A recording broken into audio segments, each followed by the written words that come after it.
Lost my mind, now I'm feeling so fine, cause I finally realized I don't need you. I'm feeling sublime, and you're watching me shine, and you realize it's time I don't need you. Now Welcome to another episode of Resources in the Valley. where you get your tools to make the most out of every day. Hey, Imani, how are you? It has been so long. I'm doing well. I've just been consumed with soccer. I didn't know it could consume your life, but until you've driven an hour to find a soccer sock, I think that's how you know you're you're really waist deep in there. So that's been our life lately. How's your week been? It's been good. The last week of March has definitely given some start up to the end of tax season. A lot of people are starting to kick in and realize it's April 1st and they want to get their tax returns done by April 15th. So both jobs are getting busier, and I can't wait till April 18th, honestly. 18 days. And I'm going to take a break. That's awesome. Yeah, I don't think people really think about what it's like on the tax preparer side of things when filing taxes. We're just like, somebody do something with my information. So um, I always appreciate that perspective of what it's actually like on your side. Yes, it's been a very fun and busy season.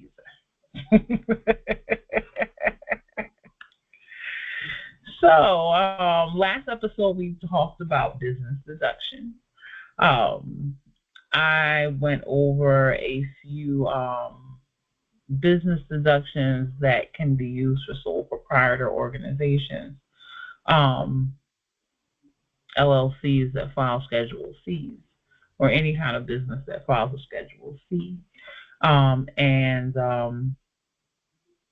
just went over a few of the common ones, over a few of the uncommon ones. If you do have a Schedule C and you do need to file and you do need answers, go ahead and check that episode out, as there are a lot of details about deductions and credits that you might not know about. And go ahead and get that knowledge. Also, go to irs.gov. That is the website to go to if you don't know, and you have questions and you want real answers, real accurate answers, is irs.gov. This week we are going to discuss business organization. So last time we discussed the deductions, and that was part of our tax season episodes. And as we are coming to an end for tax season, one thing that I always get during tax season is I know if the business is organized or not.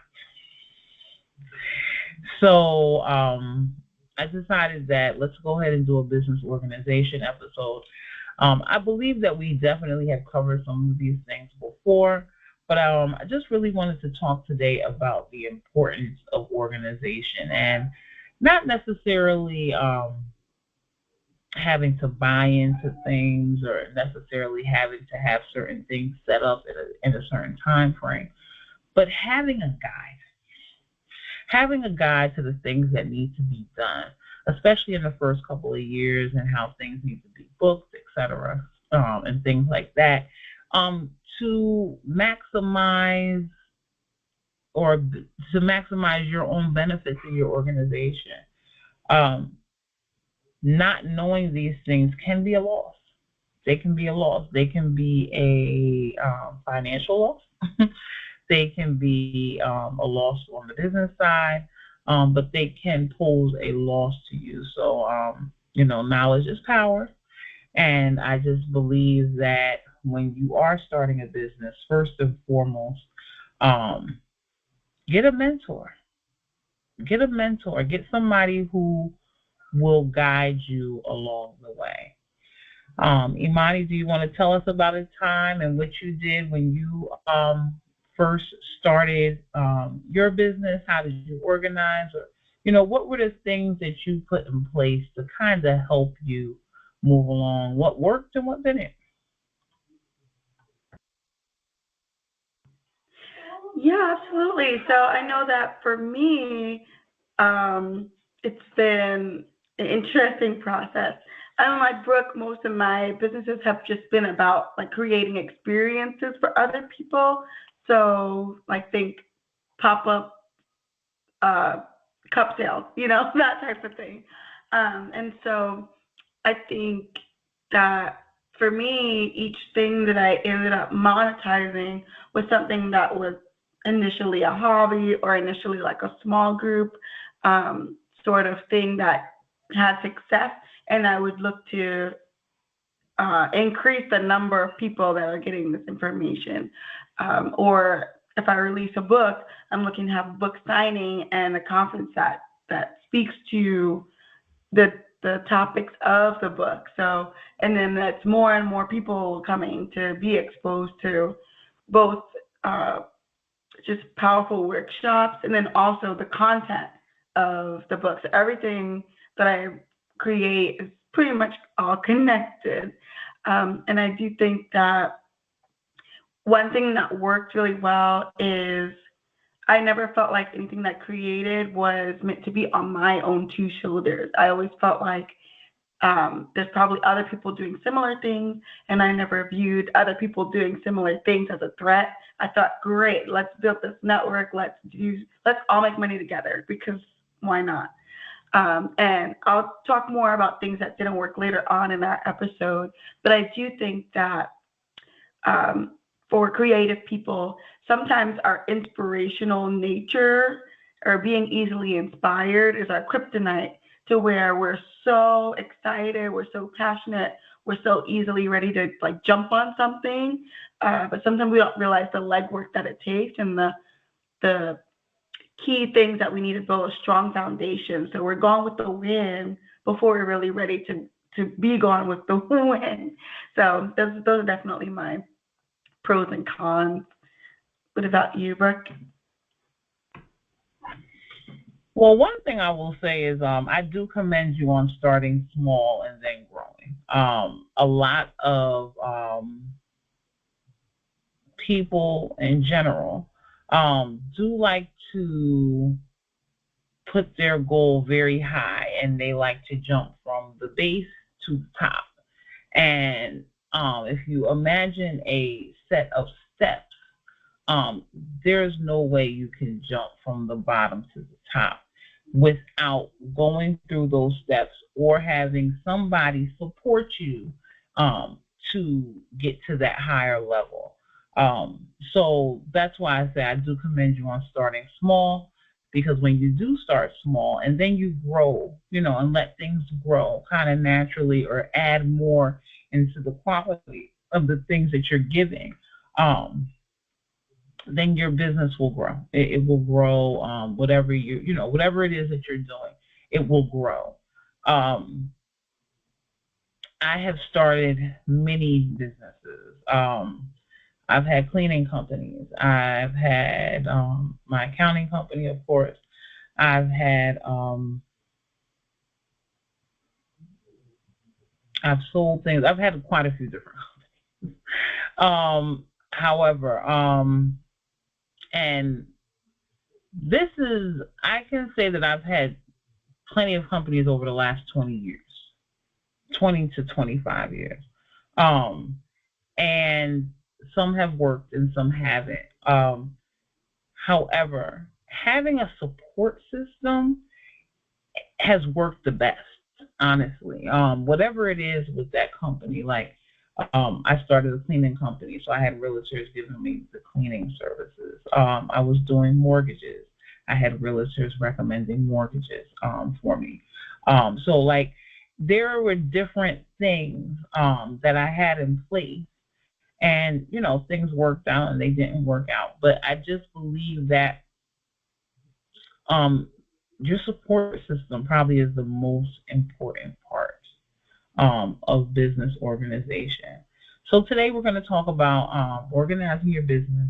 We're going to cover four specific areas, and we're just going to talk about the support system around your business and the things that you create to make sure that you're successful and that your business makes it through those first 5 years, because 80% of businesses do not.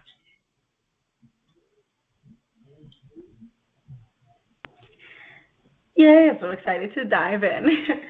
Okay, so what is the what is the importance of like general organization when somebody's looking to get started? What what do they focus on first?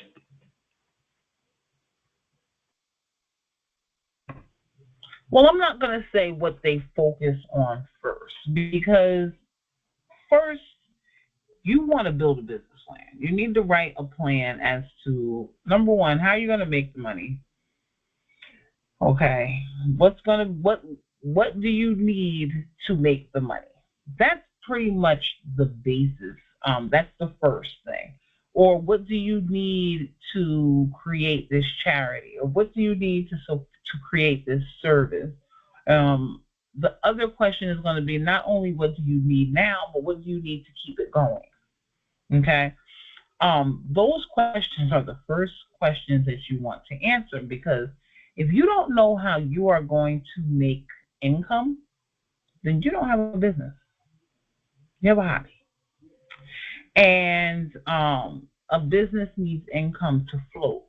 Okay.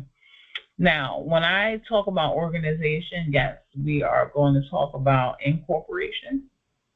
However, incorporation is something that happens down the line when you have developed the plan of how you are going to make the money to keep the business going. And not only have you created one way to keep the business going, but you've created multiple ways to keep the business going. However, incorporation is very important. Um, I do not recommend that you get incorporated if you are not prepared to. Depending on what you're doing, you might not have to. So I don't believe that you jump into incorporation either. However, one of the most important things with incorporation is your structure. 80 to 90%, I want to say it's 93%, but it's 80 to 90% of companies are single member LLCs. This means that your sole proprietorship, you file on a schedule, you file your taxes on a Schedule C, which attached to your personal return. Um, Once again, 80 to 90% of companies are structured this way. Is there anything wrong with it? No.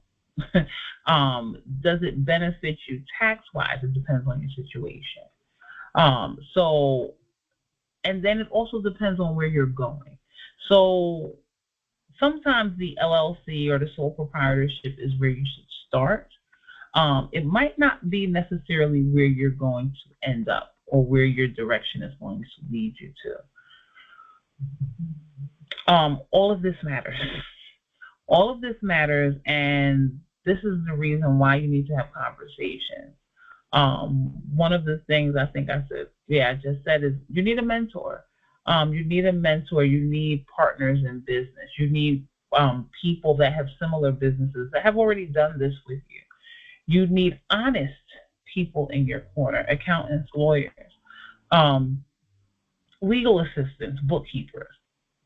You know, if you don't have access to, the accountants and lawyers, but you have access to a legal assistant, well, they might still be able to have a light conversation with you that can guide you into certain things. Now, with the structure of your organization, with the structure of a single member LLC, you do have the right to elect to file as an S corp. This will separate your business from your personal tax return. It will allow you to file an 1120S, which is totally separate from your tax return as a corporation tax return. However, with I'm not even going to get into structures today 'cause it's not a structure episode, but your organizational structure is very important. And prior to deciding what your organizational structure is going to be, an accountant should be consulted.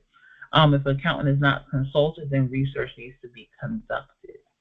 An EIN it will be needed before you incorporate your business, and an EIN is free. I know I've said this on the episode before, and I'll say it again. An EIN is free and can be obtained on the website irs.gov.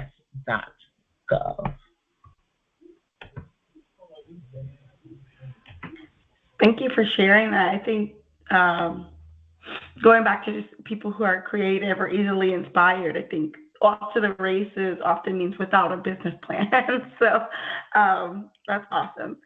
All righty, well, it wouldn't be a Resources in the Valley episode without a phenomenal woman of the week, and we're in luck because this brand has two. Two.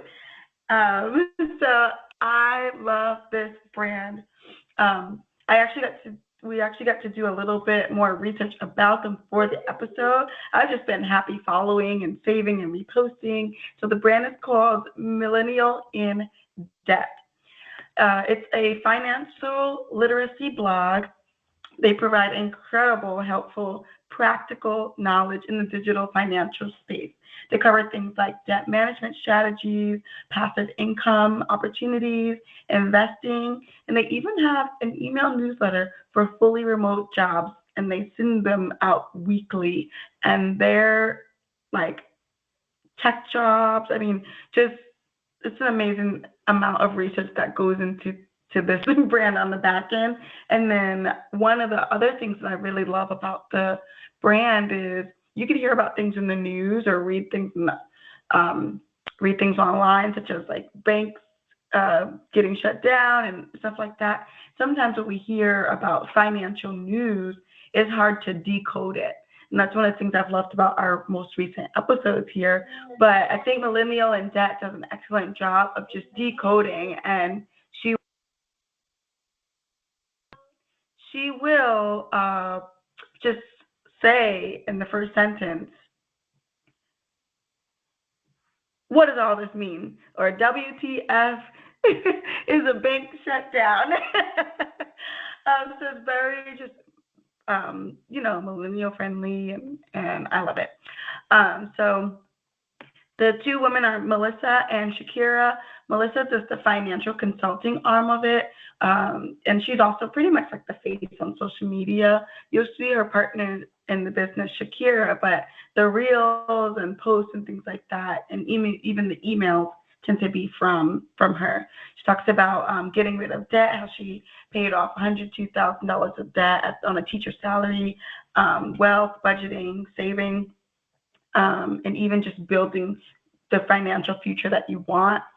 And then Shakira covers career coaching, so preparing for an interview, resume review, helping you to negotiate salaries. So as you can see, these women get your life together. And so I know Melissa has a book coming out soon, all about her journey and how we can survive and thrive with money. Shakira is also an attorney, and kind of like what Brooke was just saying, you need that. Melissa has everything that's posted online, blogs, given advice. If every webinar class is all filtered through, the attorney has looked everything up up close and personal, just to make sure of the validity and also make sure you have the permission to share. I think that is something that in our new digital age, people don't necessarily think about. And we've seen countless people get knocked now for the crypto hype. Like all those celebrities that were saying, oh, buy this, buy this. I forget what bureau it is, but basically they're getting some unwanted government attention right now from just getting on the digital space and sharing information, encouraging people to buy crypto and everything else. So critical to have an experienced professional attorney eye on everything that you do. Brooke, any feedback? Well, I have never heard of these young women before, but as we always know, Brooke does not do social media. Um, but I definitely will be checking them out and seeing what they offer. So next we're going to jump into financial organization. This is something that Brooke just touched on, but I think another thing that can happen, especially easily inspired people, that's me. Um, you start making money, and it's it's it's almost like it's confusing to you. So even if you make like a business bank account, some people think, well, if I make $20, can I transfer it to personal? Do I need to keep track of that? Do I need to pay taxes on what I'm making? Like, what do I do with this money? We're so excited sometimes to have extra funds that I think it's hard to be responsible with them and even to know what being responsible means. Because as far as I'm concerned, if I sold a mug, that's my money. Okay. So, Brooke, would you mind just diving a little bit deeper into how we can just keep track of our finances a little bit better when starting a business? Yes, so this is the second point, financial organization. Financial organization is keeping track of your income and expenses. So first of all, your income is the money that you make, what you make and how you make it, and what you're selling. um, what you make and how you make it, that's pretty self-explanatory. But what you're selling, is it taxable? Do you need to pay taxes to your state? And if you do need to pay taxes, you need to keep track of it. So that's important. That's one thing I often see. Expenses. Expenses, you need to keep track of, but I kind of want to dig into not only keeping track of expenses, but also keeping track of assets.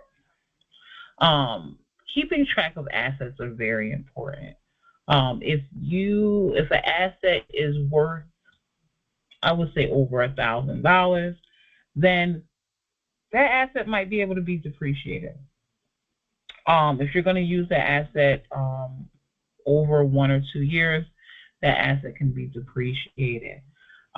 So, like, these are things that if you are not speaking or consulting with an accountant or a financial advisor or a bookkeeper or whoever is going to help you with your finances, um, things that can be missed. So assets, very often, assets are missed the first couple of years because people are not financially organized. There are many different options. QuickBooks is one of the main go-tos for smaller businesses, but there's free options out there. There are smaller options. There are apps out there that you can take a picture and it'll put it into a spreadsheet and organize it. Whatever works for you. Do I have any to really recommend? I can't say at the moment that I have any. I'm a good old Excel girl that has spreadsheets, but I say find something. It does not matter what it is, but find something. And find something immediately as the moment you start the business. If it's just writing something down, right? If it's a spreadsheet the first year, cool. Um, if it needs to turn into something more than a spreadsheet, we need to start taking pictures with our camera on our phones and downloading it, uploading it into an app, then fine. But whatever it is, put something in place because financial organization is very important. And you might have opened the business a bank account. You probably have some money coming in there, but do you know where the money is going? Have you kept track of all of your transfers to yourself?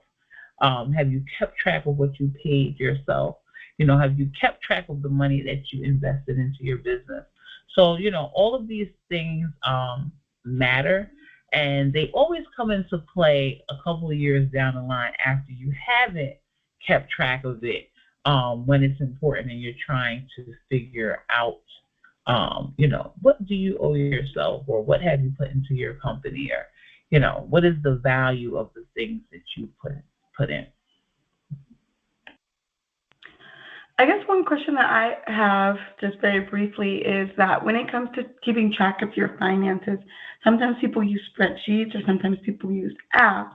I've seen business owners use like a bookkeeper. They actually hire on a bookkeeper. And I know that when people begin businesses, the focus is just profit, profit, profit, profit, profit. And it's hard to know what's worth investing when you talk about investing into your business.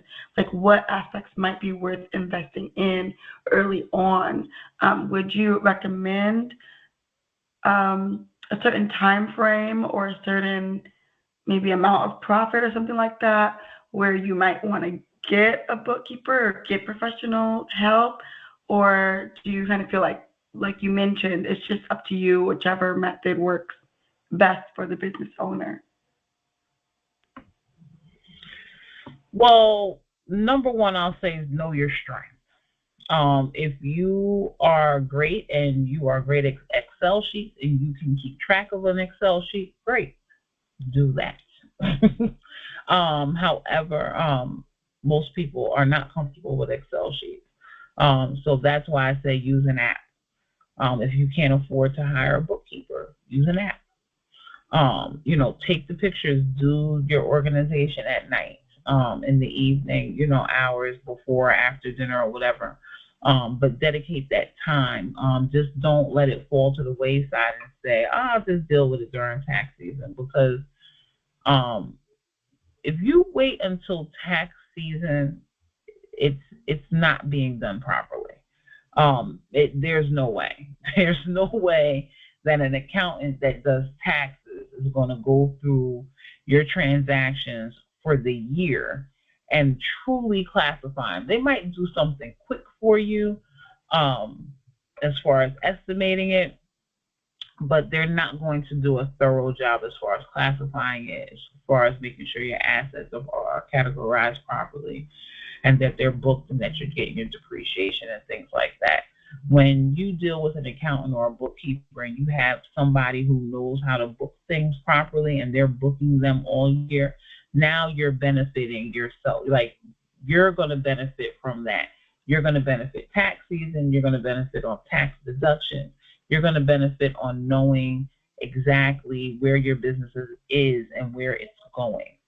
Um, is there a number? No, there's no magic number pie in the sky.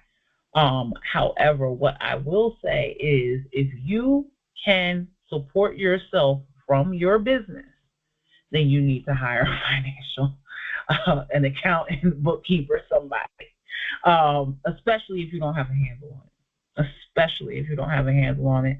I've had people come to me, they want to get loans. Um, some people didn't even have a bank account or LLC or anything. But they were making $100,000. You know what I mean? So it happens. And then I've had people that haven't made a dime and they want to get an LLC. So it it's all about what you want to do and what your plan is. Um, One of the things right now, a lot of people talk about business credit and building business credit. So it is a big trend right now for people to start LLCs when they have not made a dime in a company, to build business credit. If that's what you choose to do, great. Just know what your plan is. Like, I don't care what your plan is. I'm not going to agree or disagree with what your plan is. But whatever it is, know what your plan is and support it in the best way possible. Um, not knowing that stuff can, like I said, can possibly lead to a loss. And sometimes that loss can be monetarily. Absolutely.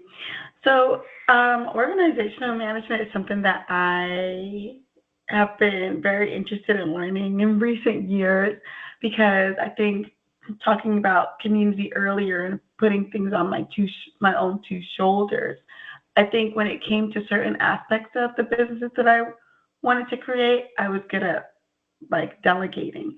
But I think that one of the reasons that some of them were not as long term as I would have liked them to be was, for example, in releasing my book, I saw a few marketing options and I thought, those cost money. So I'm going to do this.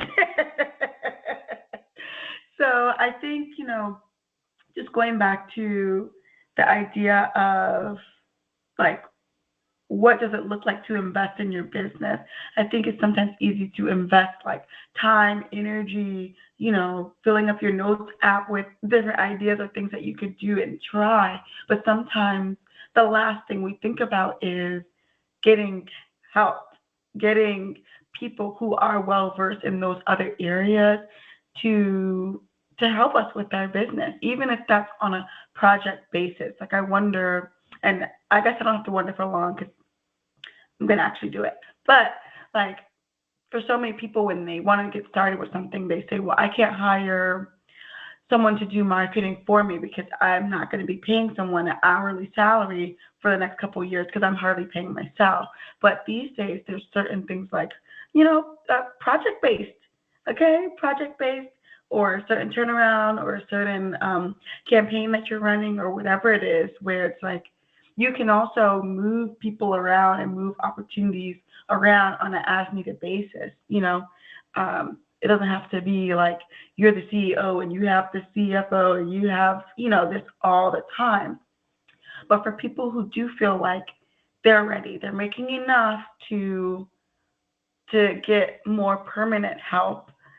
Um, I think sometimes people want to do things and just don't know how or what that looks like. Or we picture like those big tall buildings and stuff happens in there. We don't know how. So how do you create a structure around that with organizational management? Well, first, I will say is people um, creating positions and definitions of positions and duties of positions make things very clean. Okay. If I hire you to do X, Y, and Z, and this is what you're going to do, and this is this is how your position is defined, this is how your position is explained. Things are very clear. As far as hiring or third-party contractors and things like that, or investing into your business, 80% of businesses do not make it through the first 5 years. Okay. My personal rule of thumb is you should wait 5 years to really take profit out of your company. Do people want to hear that? No. So, did I wait 5 years? No, I probably did not. Okay. However, if you are planning and effectively planning, you should be able to plan to take that profit and invest it. Okay. So this year one, I invested all of my profit. I made $10,000. I invested my profit. These are just examples. Year two, I paid myself $10,000. I still made another $10,000. I invested another $10,000 into my company because I'm still working 9 times out of 10. Okay. Year three, now I have a $30,000 profit. I'm still investing $15,000. My salary is only 15, and my salary might not even be 15. It might be 10 because that 5 might be to hire somebody part-time or to hire an intern and pay him a stipend or whatever, or pay some project-based people to help me out with some marketing or some law stuff or some accounting or whatever. The thing is invest into your company. I just had a conversation about debt and somebody saying, I want to take a loan to pay off debt. No. Invest. First things first, Yes, you want to pay off debt, but first things first is you want to make more money so you can pay off that debt. Because if you don't have disposable income, okay, which is money over your bills that you're currently paying, where's the extra income gonna come from to pay for the extra bills? Okay. So the first thing is making more income. It's always gonna be making more income. And that is one thing I will say. I might have not um I might have not waited to take a profit, but I do always look for more ways to make more income. Always. Um, I realized that I had a goal to have 7 strong streams of income. I have 11. I started writing them down. I started writing them down because I was writing them down for my children because I wanted them to know how to find it. But I have 11. Are they 11 strong ones? No. But they're 11. So start building on those things and let's see how we can make them strong. Okay. But they are streams of income. So your goal is to create those streams and strengthen those streams. Okay. So strengthening those streams of income is going to guide you and keep your money flowing. As your money's flowing, investment is not a problem. Okay. The first thing that a lot of us do is we spend more money. We make more money, we spend more money. We make it, we spend it, we make it, we spend it. That is the cycle that is terrible. Okay. That is what we need to get out of. The more money we make, the more money we spend. No, you were fine before when you were making 20,000. So why, when you make 40, you have found $40,000 of things to buy that you don't need? Everybody does it, and the thing is like I'm not like I'm not gonna act like I didn't do it. You know what I mean? Oh, I'm about to get that upgrade on that car. You know what I mean? Or whatever. Like, oh, now I want leather furniture. You know what I mean? Or whatever. So it's like, we try to spoil ourselves with money, but the way to really spoil yourself with money is to invest and make more money. So then now you can really spoil yourself, By name, like, my goodness. Yeah, I think we have all been guilty and or know someone if we don't want to admit that we're the someone, for sure. So I know that as far as resources go, when I was introduced to the idea of starting a business, it was like, get the logo from Taylor Brands, get the website from GoDaddy, get the business bank account set up, go find the EIN, go find the DBA, doing business as, and like all those. Oh, get the email address from the Google Suite, and like these are all parts of a business. But I think that sometimes what can happen is we can be a professional starter, but we're not a professional business owner. And you can start and start and start and start and start your way till the end of time, and never really get to see that great finish that I think you wanted in the beginning. People don't set out to start and like stop next month, But as I've worked with different businesses, as someone who works remotely, I got to see that one, Brooke mentioned get a mentor. Yes. And I think one of the best pieces of advice I've heard is some people have said, you probably can't afford to have me coach you one-on-one. Like, no offense, but their ticket price is just up here because that's what they deserve. Hello. But listen, you can buy my book though for $24.95 or Barnes and Noble. Like, don't think that chasing a person down or having dinner with someone or having them reply to your email or having them reply to your DM or your comment because it's especially witty today is the extent to which you can actually reach people.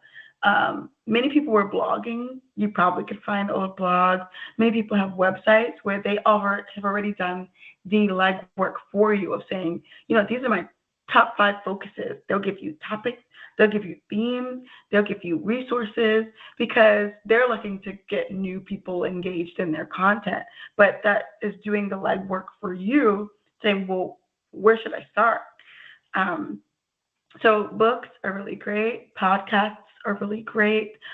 Personally, I really like book clubs because they help to have that accountability. If you're a buy a book and get really excited about it and then lose it under the seat of your car person like me. So we're going to move on from that. And then there's also like Asana and Slack as you do start to build out your team. For someone who wants to hire an intern, how are you going to communicate with them? Do you want them to call or text you? Is that a little bit invasive or too personal? Especially if you have different projects and it's just different people. Some people work with others overseas. So you might want Asana or Slack where they can download the app to their phone or computer and you can communicate that way anytime. And it'll silence your notifications overnight.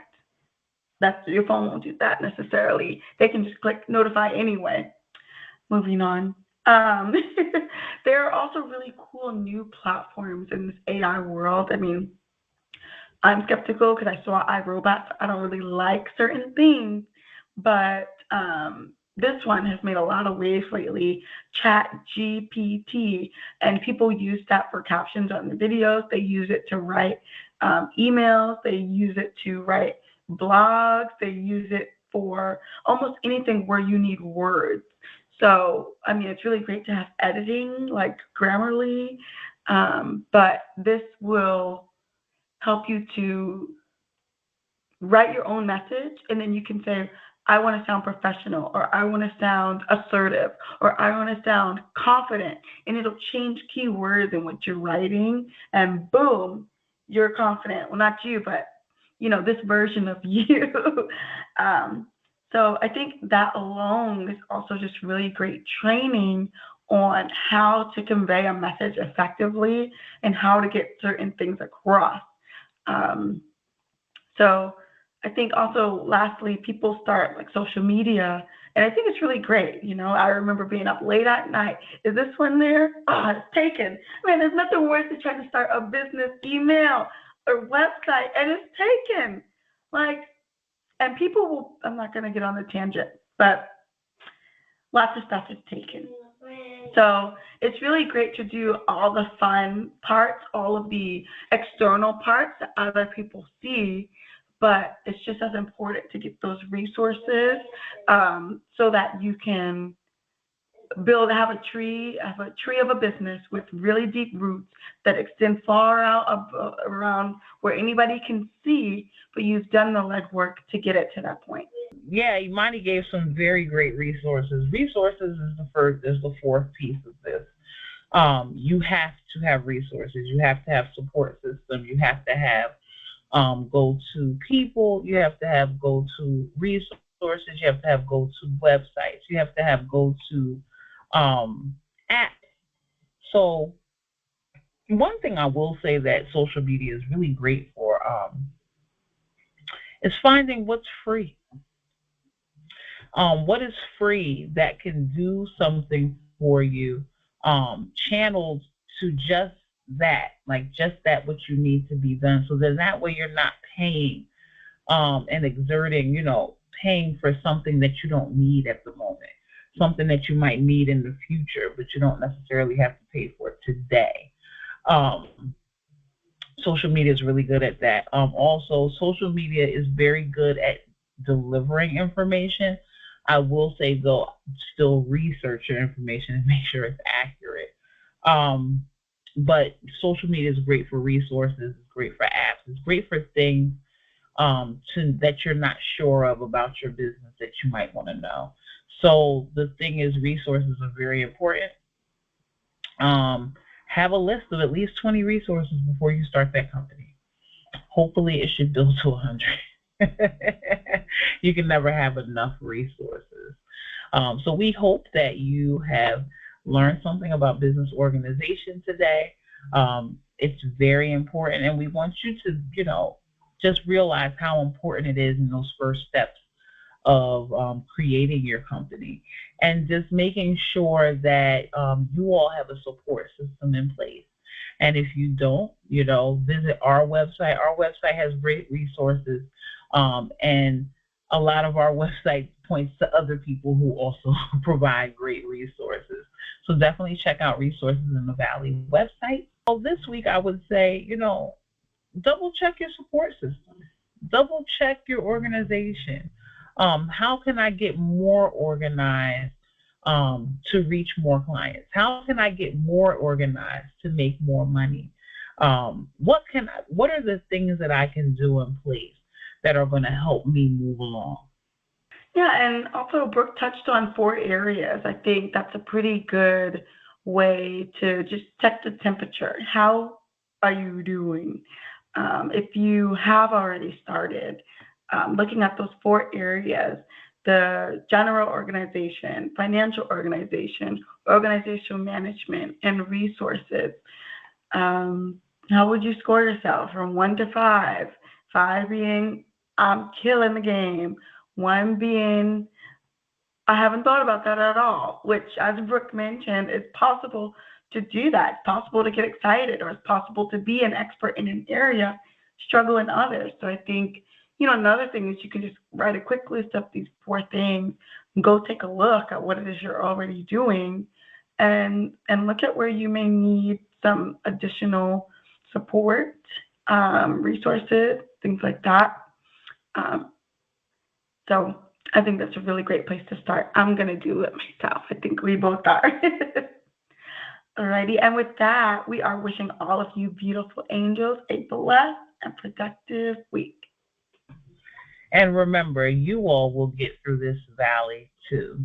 Hope you all enjoyed this Guidance episode. given during this program are only reflections of our personal experiences and is not a substitute for professional Let me advice. breathe, cause I need him.